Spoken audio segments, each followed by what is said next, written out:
The interesting argument about the whale, which is a mammal after all, it belongs to the same group of organisms as a dog, a human being, a chimpanzee, or a tiger. The interesting argument about a whale is that if its origins were land-based originally, then we have some crude way of assessing quantitatively, not qualitatively, but quantitatively, the scope of the project of transformation. The project is very simple. Let's put it in vividly accessible terms. You've got a cow. You want to teach it how to live all of its life in the open ocean, still retaining its air-breathing characteristics. What do you have to do from an engineering point of view to change the cow into a whale? This is crude, but it gives you the essential idea. Now, if the same question were raised with respect to a car, and you ask what would it take to change a car into a submarine, we would understand immediately it would take a great many changes.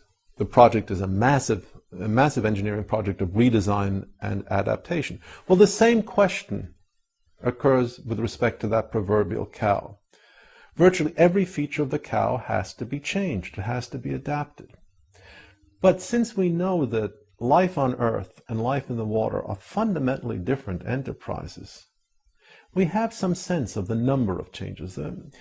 Anytime a science avoids coming to grips with numbers, it's somehow immersing itself in perhaps an unavoidable, but certainly an unattractive miasma.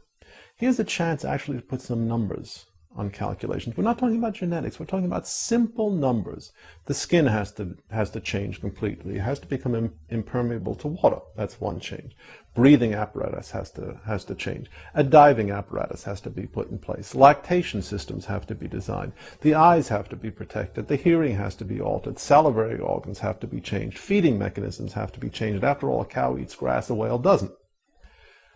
As I say, I've tried to do some of these calculations. The calculations are certainly not hard. But they're interesting because I stopped at 50,000. That is morphological changes. And don't forget, these changes are not independent. They're all linked. If you change an organism's visual system, you have to change a great many parts of its cerebellum, its cerebrum, its nervous system. All of these changes are coordinated. So when we're talking about an evolutionary sequence such as this, what's interesting about the cow to whale transition, and I'm just using this as an easily accessible idea.